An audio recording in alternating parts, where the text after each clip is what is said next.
Joining me now for a Meet the Moment conversation is Reshma Saujani. Reshma, welcome to Meet the Press. So wonderful to be here with you, Kristen. It is so wonderful to have you. Thank you for being here. We are excited to talk to you about everything that you do. You are the founder of two incredibly successful nonprofit organizations, Girls Who Code and Moms First, both advocating for women in the workforce.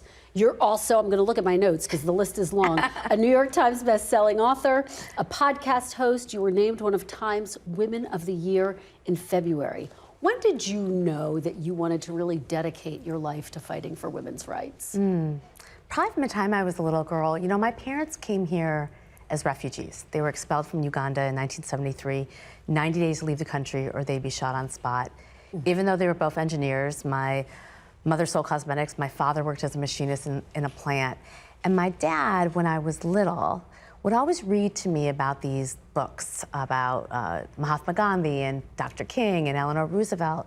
And so I knew from the time I was a little girl that I wanted to give back, that this country had literally saved my parents' life. And I loved it so much that I wanted to do something to make it good for everybody else. How did your parents' courage and strength inform who you are today and everything that you've accomplished and built? I mean, honestly, I think both of the movements I've built is because of them. You know, Girls Who Code was really inspired by my father, wanting to march into the middle class and saying you can be a doctor, a lawyer, or an engineer, because those were the jobs that gave you the opportunity to be able to do that. And so I saw coding as an opportunity for that for so many girls who were coming out of homeless shelters, didn't have the same opportunities. And then when I think about the work I'm doing right now in childcare, again, I mean, I saw my parents have to make those choices that families are making every day. Am I funding my daycare or am I putting food on the table, right? Like every day we're making families make unconscionable choices because we're in an affordability crisis. And I lived through seeing that as a child. Well, let's talk more deeply about Girls Who Code. You founded this nonprofit in 2011. You wanted to address, as you say, the gender gap in technology. Well, let's look at where it stands now. In 2026, women make up 35% of STEM employees in the U.S. Women earn 26% of degrees in engineering, 23% in computer science. How is Girls Who Code working to increase those numbers even more? So when I started Girls Who Code, there was like less than 1% of girls were interested in going into science, technology, engineering, math. And for me, it was not just about closing the gender gap for the sake of it. It was about giving girls an opportunity to get jobs into the future. So when I started Girls Who Code, if you walked into any computer science classroom in America, it would have been like 15% women, 4% Latino, 3% Black. Today, that number is 40%, 50%. At anywhere from Carnegie Mellon to MIT to Harvard to the University of Illinois, we changed that. We flooded the pipeline of young women getting the chance to get opportunities in those jobs. So like, it is happening, at a moment where we have so much happening with AI.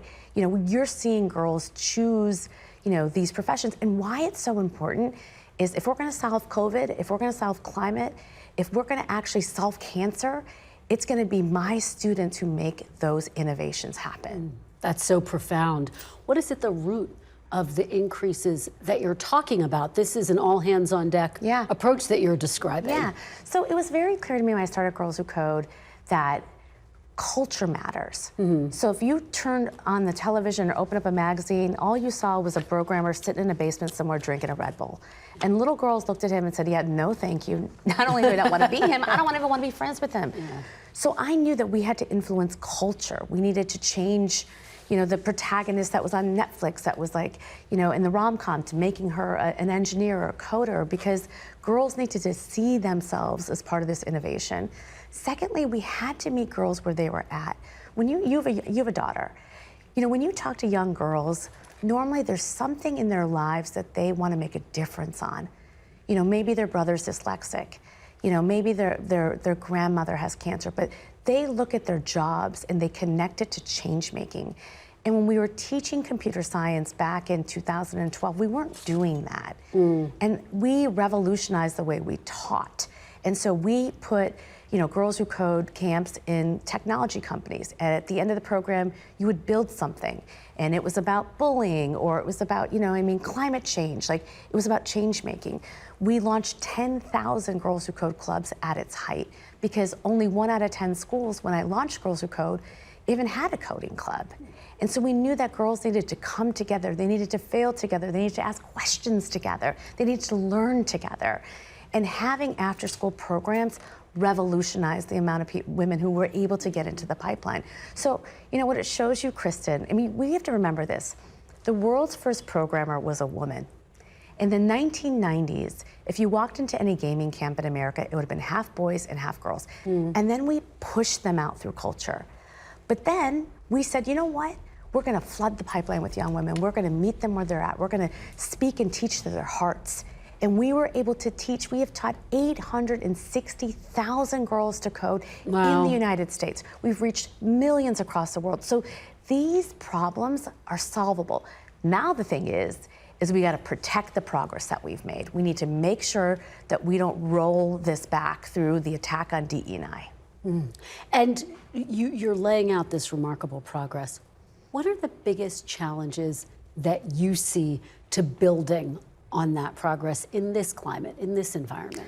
I think it's the attack on DE&I. We have made this argument that, we've given women over there too much progress. And so we say to young men, who are also suffering, well, if we just take it away from them and give it to you, we'll solve that. And so you see the dismantling of ERGs at almost every single company. I have 8 to 9 states that have passed laws or are passing policy to make it illegal to have single-sex after-school clubs. Think about that. NASA removed female scientists from its public-facing projects. So you don't learn about women like Ada Lovelace or our friend, Christina Cook, who just, was on Artemis. So, you cannot be what you cannot see.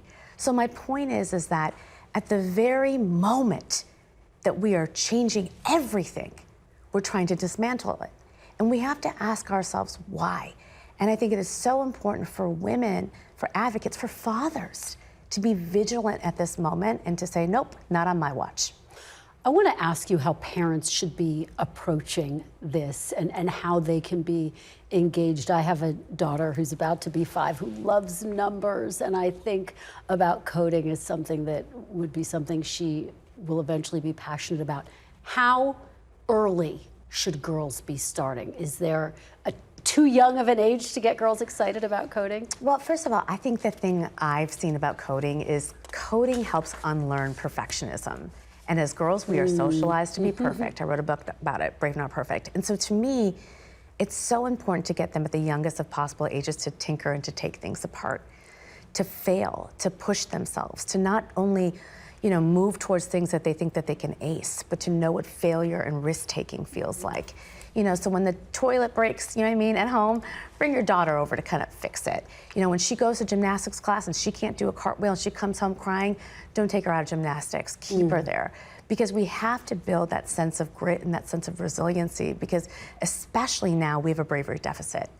We have to teach young women courage. And the thing about courage, it doesn't always feel good. It doesn't feel like you're Tom Cruise, and you're getting flowers thrown at you. It feels like rejection. It feels hard. And that's what I love about STEM education, is that it's that annoying process of doing it over and over and over again until you get it right.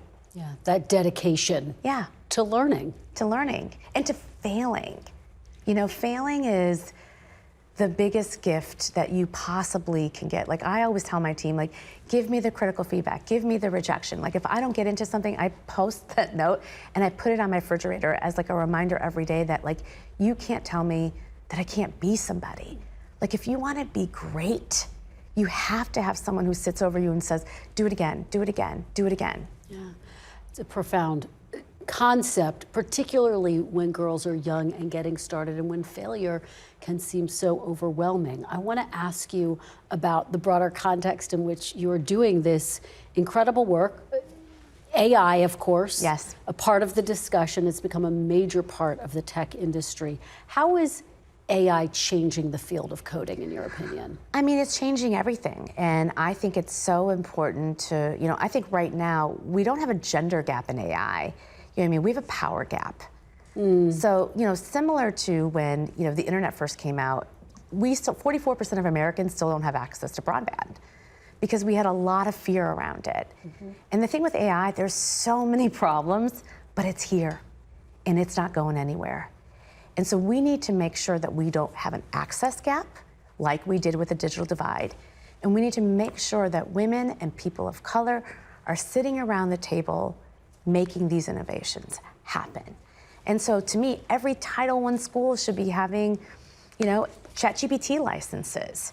Every single private school kid I know has already made 5 agents to help them do their homework, right? So if we don't make sure that the most vulnerable, are not left behind, we're gonna have the same problems we've had with broadband. And I don't want that to happen. The second thing is we need women sitting around the table, right? Women sitting around the table looking at AI, because they're the ones who are gonna see the risks, see the challenges. They're the ones who are gonna say, I don't know if we should make it this way, right? And so we have got to close the power gap. The other thing is we have so much conversations around, it's funny, Kristen, I always say capitalism gave us AI, and we think that AI is gonna give us socialism. That's a joke, right?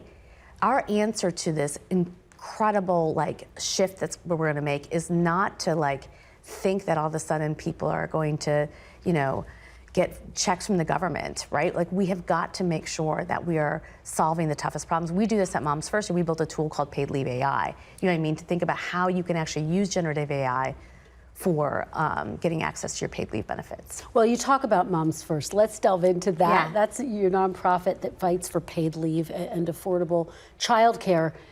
The United States, and I think a lot of people would be surprised to know this, is the only major industrialized country that does not guarantee paid leave. How is that possible? What are you doing to address that? I mean, it's unconscionable.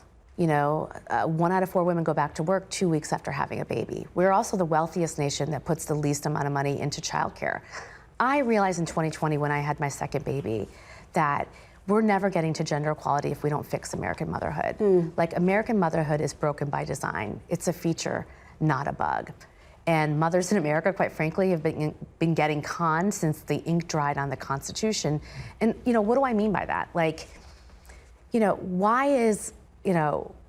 does work end at 6 and school pickups at 3:30? Why do I pay more for my child care than I pay for my mortgage? Why do 1 out of 4 women go back to work 2 weeks after having a baby? These are structural problems. They're not personal problems. And we've been made to feel like we're broken.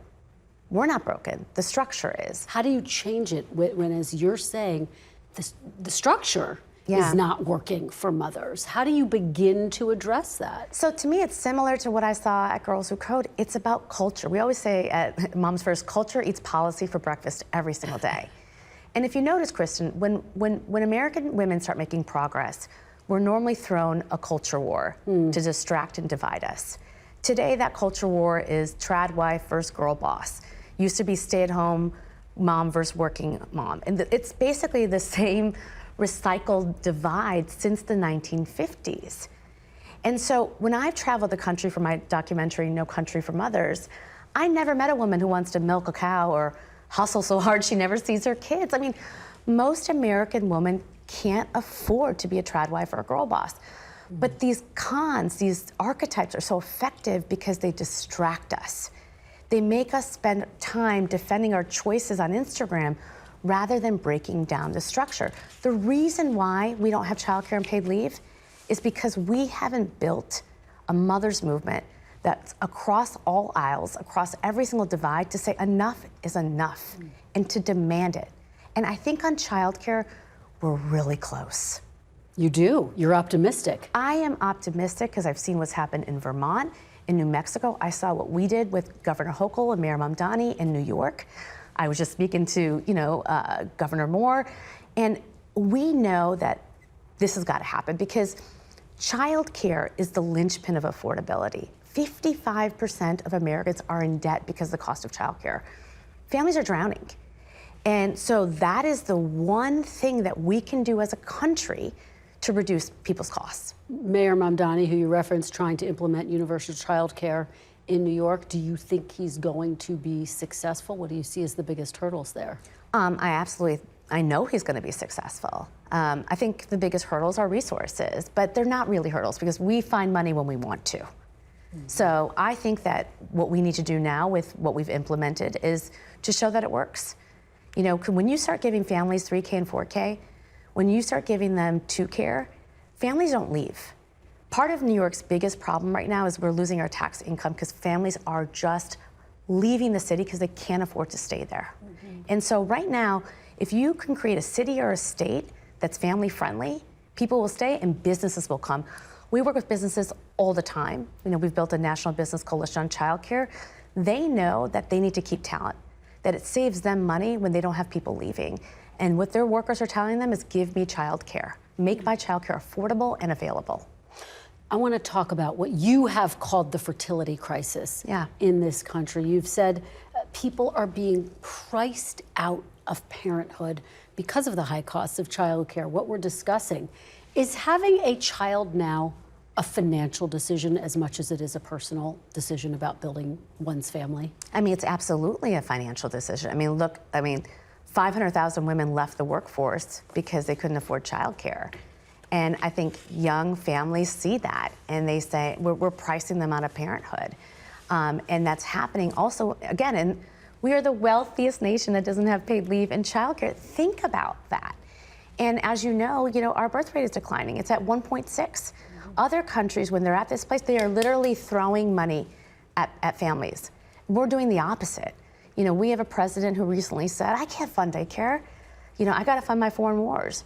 We're spending billions for bombs and pennies for children and moms. And you know what? Parents see that, and they're paying attention, and they're choosing not to have families. You have obviously a strong message for what's happening in the various different states. What is your message to lawmakers in Washington about how they can be a part of this solution? I asked President Trump a question about childcare when he was running for office, and he said, childcare is childcare. We got to have it. And then when he got elected about a month ago, he said, we can't afford it. The federal government cannot afford it. I got to spend money and resources towards foreign wars. And I was surprised because the reality is like things for American families have not gotten better, they've gotten worse. Like I said, 55% of Americans are in debt because of the cost of childcare.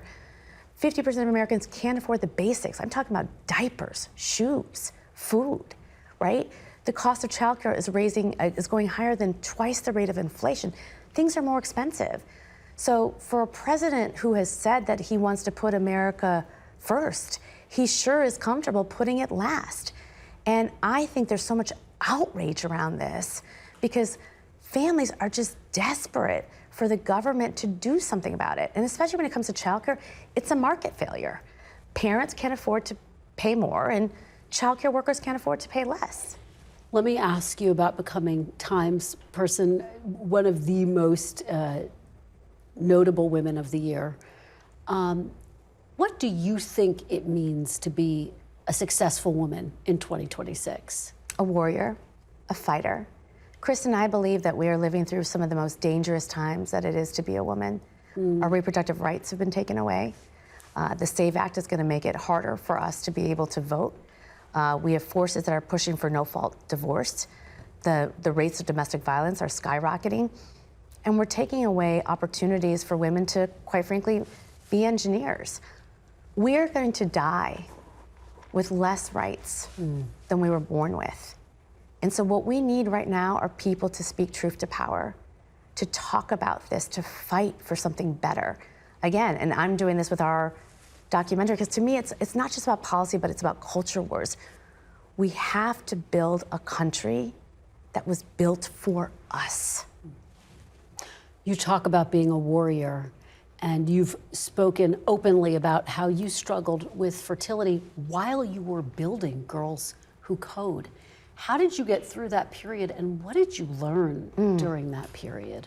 I wanted to be a mom more than anything, and it just wasn't easy for me. I had more miscarriages than I could count. And, I went through this kind of, I would say, phase where I would get the bad news, be in the doctor's office, not get the heartbeat, and I would just come on a TV show like this, stand in front of a group of children, like I just would perform. And when I was trying to have my second, I just couldn't do it anymore. And I stopped and I asked for help. And I started, sharing my story. But here's the thing, it's like we make it so difficult for people who want to be parents in terms of the price of IVF, in terms of the ability to live in a society, in a country that will hold you. I would say I'd rather tell someone I had cancer than just say I went through a miscarriage, right? And then when you become a mother, we make it so damn hard. Do you think that not enough women are asking for help and that this society doesn't foster an environment that is conducive to people asking for help? Yeah, we know better, right? There's something called the motherhood penalty. You lose 6% of your salary the minute you become a mother, whereas men gain 4%. How many women do you know that hide their pregnancy to the very last moment because they're terrified that they're gonna get fired? We don't have enough protections, you know what I mean, for women who are pregnant or women that are mothers. And so we know better, and we know better at a moment where you can't survive in this country without 2 incomes. I mean, think about a single mom. We should be building a society that is built for her so that she could thrive, you know what I mean, and not just survive. And so, of course, women are not asking for the help they need, but I think we're done. I think that there is this sense that's happening right now that I feel across the country as I've gone across the country of enough is enough. We are not America's martyr. We are not America's social safety net. We demand our country to hold us, to take care of us, to support us. And I think we're gonna make it happen, because I always say, I do think we are kind of terrified of moms. We all have one, right? And I think for so long, right, it's just we thought, oh, it's me, I must be doing something wrong. And I think the pandemic was such a gift in that sense. It made us realize, oh, it's not me, it's been designed this way. It's a feature, not a bug. You've also talked openly about your experiences with bullying, with racism. How did that inform these organizations that you've built, who you've become, your mission in life? Yeah, I mean, listen, I grew up with a lot of discrimination, a lot of racism. Yeah. I was, we would have our house spray painted, go back to your own country. I was beaten up with a tennis racket and a baseball bat, all of the above, and so you were physically bullied as well. I mean, really felt real racism and bullying and violence because of the color of our skin. And so, it's funny. I feel like I could have gone from those experiences and been full of a lot of anger and hate, but it filled me with love. And it made me really, really want to make people understand our culture. And instead of wanting to be named Rita instead of Reshma, it made me embrace who I am. And that's why it's, when we're living in a moment right now, which does really terrify me, because I feel like we've made so much progress. And then when you see these ICE raids happening, I was taking my father to a Bears game, and we were 20 minutes in, and he said, Beta, pull around, I gotta go back, I gotta get my driver's license. I said, Daddy, you're fine. You don't, I got you. He's like, no, the ICE agents might be at the game. I need to make sure that I have my identification. This is a man, who is an American citizen, has given everything to this country, has a daughter who's a doctor delivering babies for people, and another one who's trying to make the country better. And this man has to have that much fear. Breaks my heart. That is not our country. This is not our country. We are better than this. I want to look to the future a little bit and get you to talk about this idea that you have promoted, which you just talked about it a little bit ago. Brave, not perfect. Brave, not perfect. What does that mean? What is that message that you are trying to send to little girls, women of all ages? So the thing I learned in building Girls Who Code was that bravery is an antidote to perfection. And the metaphor for bravery was coding. So many girls came to our program, they had never coded before, and they're like, I can't do this. And then after a week, after 2 weeks, when they made the Sprite dance and they built a website, they were like, I can do this. And this light would go off, and they would say, wow, what are all the other things that I've talked myself out of? And when I started sharing like this story, so many women came up to me and said, "Oh my God, I do this too. Like I have learned from the time I was a little girl to give up before I even tried."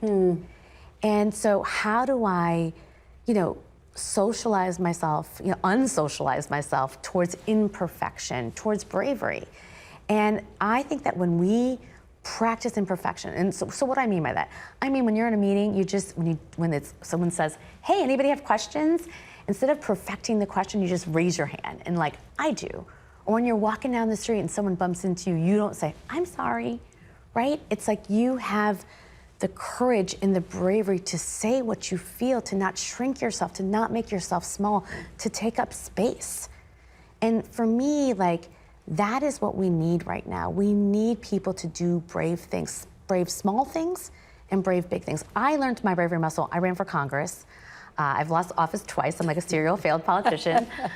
But the fear of like going out there and losing so spectacularly was just such a gift because I'm like not afraid of anything anymore. Reshma Saujani, thank you so much. Thank you. We really appreciate your being here. Thank you for having me. Thank you so much for sharing your perspective and all of your work with us. Thank you. We thank you for watching, and remember, stay updated on breaking news and top stories on the NBC News app or watch live on our YouTube channel.